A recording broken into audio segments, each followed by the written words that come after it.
Hello guys, welcome back to my YouTube channel माहिराज आई10 footage. हुनर है तो कदर है। एबिलिटी की इस क्लास में ये हमारा सेकंड चैप्टर है। इससे पहले हमने फर्स्ट चैप्टर बिहेवियर स्किल पे बनाया था। प्लेलिस्ट बना हुआ है, अगर आप वो वीडियो नहीं देखे होंगे तो ज़रूर देखिए। और आज के हम क्लास में जानेंगे इंग्लिश लिटरेसी के बारे में। तो चलिए वीडियो स्टार्ट करते हैं।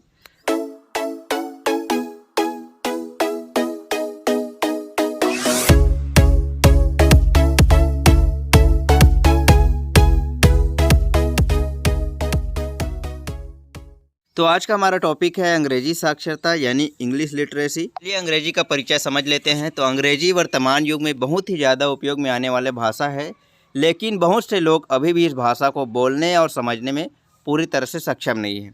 हमें चाहिए कि अंग्रेजी भाषा को अच्छे से सीखकर अपनी व्यवहार कौशल में उतारें, जिससे हम विश्व के सभी लोगों के साथ संपर्क करने और बातचीत करने में आसानी हो। इसका मुख्य उद्देश्य प्रशिक्षुओं में उत्साह और आत्मविश्वास की भावना का निर्माण करना है। अंग्रेजी सीखने के महत्व यानी इम्पोर्टेंस ऑफ लर्निंग इंग्लिश। तो नई भाषा सीखना हमेशा से एक अच्छा विचार होता है। यह आपको नए लोगों के साथ संवाद करने की अनुमति देता है। अंग्रेजी सीखना आपके जीवन को बेहतर बना सकता है। इसके निम्न कारण हैं, जैसे कि अंग्रेजी दुनिया में सबसे अधिक बोले जाने वाली भाषा है। हर 5 में से एक व्यक्ति अंग्रेजी बोल या समझ सकता है। अंग्रेजी कंप्यूटर भाषा, कूटनीतिक भाषा, पर्यटन तथा विज्ञान की भी भाषा है। अंग्रेजी जानने से देश विदेश में बहुराष्ट्रीय कंपनी में नौकरी पाने की संभावना बढ़ जाती है। अंग्रेजी 53 देशों की आधिकारिक भाषा है और 400 मिलियन से अधिक लोगों द्वारा अंग्रेजी पहली भाषा के रूप में बोली जाती है। अंग्रेजी इंटरनेट की भी भाषा है, तो कई वेबसाइट केवल इंग्लिश में ही होती है, इसलिए इंग्लिश सीखना हमारे लिए बहुत ही इम्पोर्टेंस है। व्यवहारिक व्याकरण यानी फंक्शनल ग्रामर। तो अंग्रेजी साक्षरता के अध्ययन में ग्रामर की विशेष भूमिका होती है। ग्रामर के अध्ययन से अंग्रेजी को अच्छी तरह से समझा जा सकता है। अंग्रेजी में साक्षर होने के लिए ज़रूरी है कि व्यवहारिक व्याकरण का ज्ञान हो, जैसे कि इसके अंतर्गत है noun, pronoun, adjective, verb, adverb, preposition, tense, voice change, translation of sentence, change of tense आदि का अध्ययन करेंगे। संज्ञा यानी नाउन। तो किसी व्यक्ति यानी पर्सन, स्थान यानी प्लेस, वस्तु यानी थिंग यानी भाव यानी इमोशन के नाम को ही संज्ञा कहते हैं।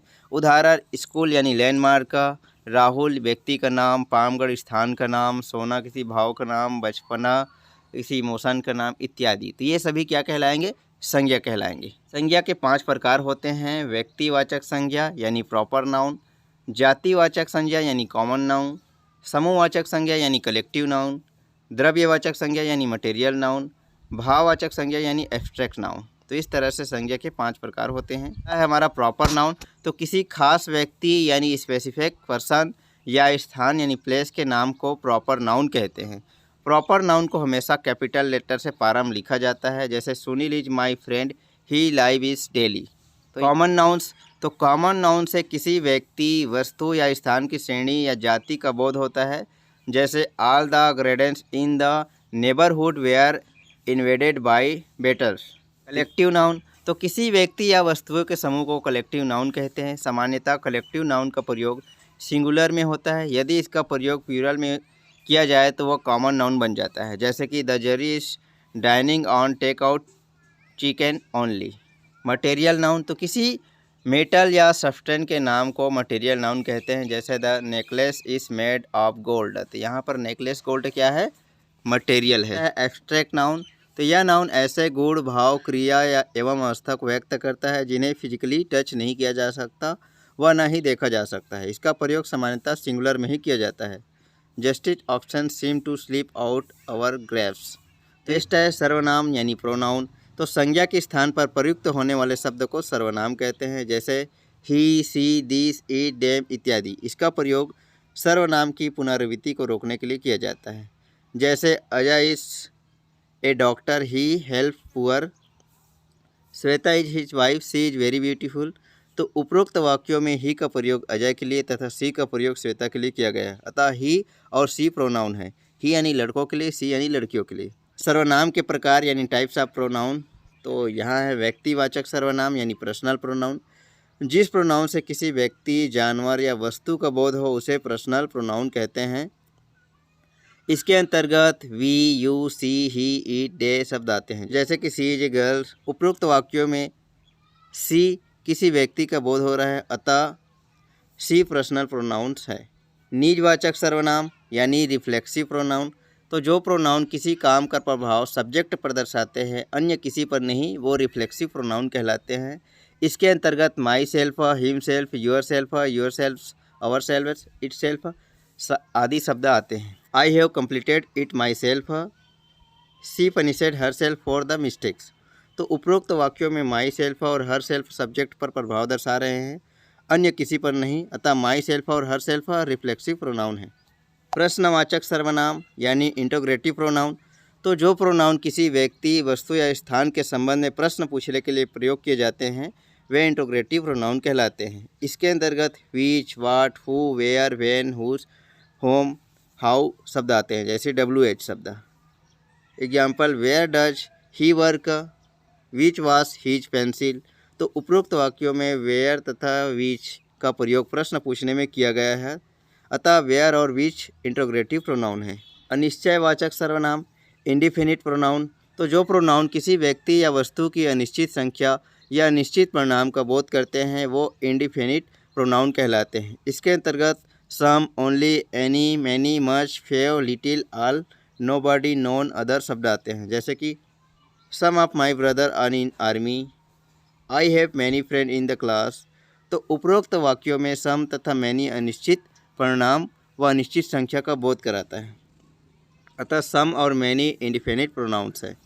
संकेतवाचक सर्वनाम यानी डेमोन्स्ट्रेटिव प्रोनाउन, तो जो प्रोनाउंस किसी व्यक्ति, वस्तु या स्थान की ओर संकेत करते हैं, वे डेमोन्स्ट्रेटिव प्रोनाउन कहलाते हैं। इसके अंतर्गत दिस, डैट, डैश, डोज शब्द आदि आते हैं, जैसे कि दिस सिंगुलर और देश प्लूरल का प्रयोग पास की वस्तुओं के लिए किया जाता है। डैट सिंगुलर व डस प्लूरल का प्रयोग दूर की वस्तुओं के लिए किया जाता है।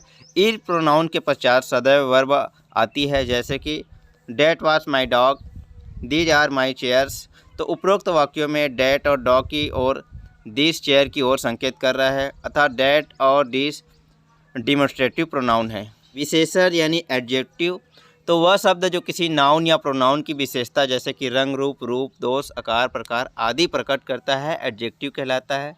जैसे कि he is a nice boy, she was a attractive girls. उपरोक्त वाक्यों में नाइस तथा अट्रैक्टिव बॉय, गर्ल्स की विशेषता प्रकट कर रहे हैं, अतः नाइस तथा अट्रैक्टिव एडजेक्टिव है। विशेषण के प्रकार यानी टाइप्स ऑफ एडजेक्टिव, तो विशेषण 5 प्रकार के होते हैं। कॉमन एडजेक्टिव, तो कॉमन एडजेक्टिव नाउन और प्रोनाउन डिस्क्राइब करता है, जैसे कि strong man, green plant, beautiful. तो प्रॉपर एडजेक्टिव में नाउन्स बनाए जाते हैं, जैसे कि California, vegetable, from the noun California.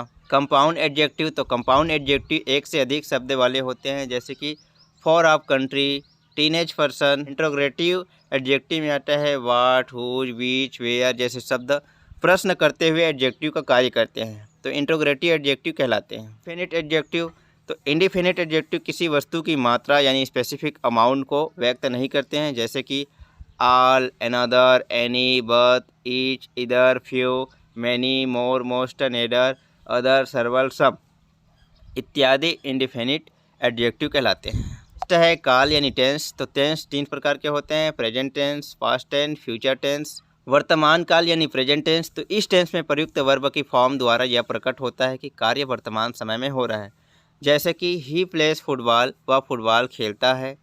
C is singing a song, वह गीत गा रही है, यानी वर्तमान में ये हो रहा है, इसलिए इसे वर्तमान काल यानी प्रेजेंट टेंस कहते हैं। भूतकाल यानी पास्ट टेंस, तो इस टेंस में प्रयुक्त वर्ब की फॉर्म द्वारा यह प्रकट होता है कि कार्य बीते हुए समय में अर्थात भूतकाल में हुआ है, जैसे कि माई सिस्टर कुकेड फूड, मेरी बहन ने खाना बनाया था, यानी हो गया। सी वॉज प्लेइंग विथ गिटार, वह गिटार बजा रही थी, यानी ये भी कार्य हो गया है, तो इस तरह से ये भूतकाल है। नेक्स्ट है भविष्यकाल यानी फ्यूचर टेंस, तो इस टेंस में प्रयुक्त वर्ब की फॉर्म द्वारा यह प्रकट होता है कि कार्य आने वाले समय में अर्थात भविष्यकाल में होगा। एग्जाम्पल, रानी खाना बनाएगी, यानी रानी विल मेक फूड, यानी बनाएगी यानी बना नहीं है, यानी भविष्य में होने वाला है, इसलिए इसे भविष्यकाल फ्यूचर टेंस कहते हैं। इसके अलावा बहुत सारे ग्रामर है जो कि अंग्रेजी में साक्षर होने के लिए आवश्यक है। अंग्रेजी बोलचाल में लाने के लिए ज़रूरी है कि हम लोग अंग्रेजी भाषा का प्रयोग अपने मुख्य भाषा के साथ करें, यही से हमारा अंग्रेजी की यात्रा शुरू होती है। इंग्लिश लिटरेसी यानी अंग्रेजी साक्षरता के कुछ टर्म्स है। वैसे तो आप लोग अंग्रेजी शुरू से पढ़ते आ रहे हैं, फर्स्ट क्लास से लेकर अब तक जहाँ भी पढ़ रहे हैं, हर क्लास में आपको अंग्रेजी पढ़ना ज़रूरी होता है। इसलिए इसको ITI में अंग्रेजी साक्षरता को भी शामिल किया गया है, ताकि आपको रोज़गार या स्वरोज़गार में ये अहम भूमिका निभा सके, आपको बोलचाल में, संवाद करने में एक दूसरे से कोई दिक्कत ना हो।